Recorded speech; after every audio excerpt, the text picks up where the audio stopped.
Because does anyone in their heart of hearts really believe in democracy? Nobody conducts their lives as if we live in a democracy. Like, we all live with someone has some ultimate power that's been given by God or by force anyway. No one conducts their business. You might have a council, like a constitutional monarchy, but nobody lives their family life, their relationship really as like a 50-50 all the time, popular votes for everybody. Well, that's the article I wrote for Crisis, and I was being, tongue in cheek, and I said, in the past, we had all these leaders who just got their positions and they weren't qualified, and it was all because of nepotism. But luckily, that doesn't happen anymore. In the past, we were told they took our money and spent it on things that we didn't like, but that doesn't happen anymore.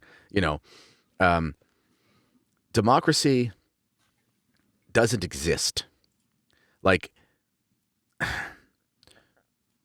the desire to not have kings is an attack on God, because it's an attack on fatherhood. And all paternity is from God. And everyone's now saying Trump's back. It's like dad came back and he got out his belt and he's going to clean things. Like, that's everyone. And that's true. He's a king.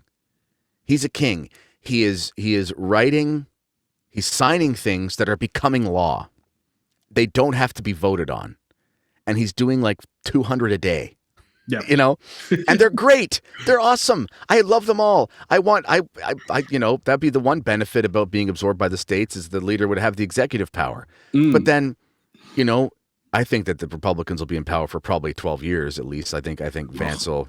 I'm waiting for them to trip on their own tails, personally. They might. Who knows? But that's the projection. And that's open, yeah.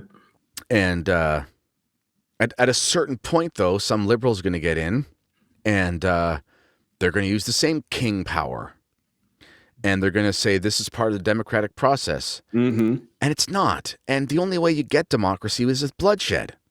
It doesn't happen naturally. Like every revolution, in France, the shackles of the king, they cut them off. So what do? They genocided 100,000 Catholics in the Vendée, and then they had a bunch of revolutions, and now they have dictators who get elected every few years, and it's the same thing in the States and so forth.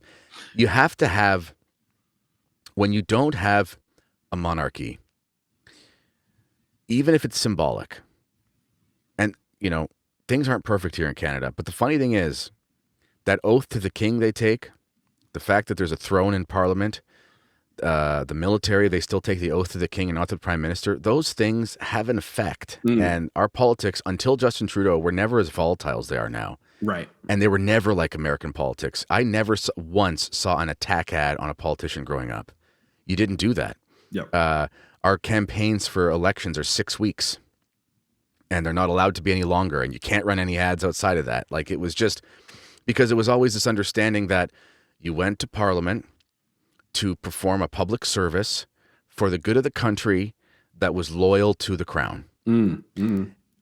So there was never this belief that I'm going to be king, because there was a king or a queen. It was Queen Elizabeth II since like 1955. Yep. And when you get rid of kings, everybody else makes themselves into their own king. It's like Chesterton said, if you don't have 10 commandments, you'll have 10,000 commandments.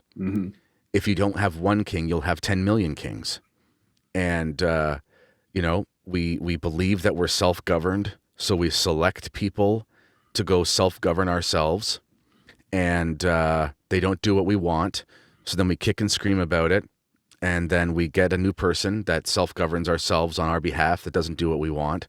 And then we hate the other half of the country because the person who self-governs them in their interest isn't self-governing us. And we call the thing democracy. And it's just silly. It's just stop pretending is my point.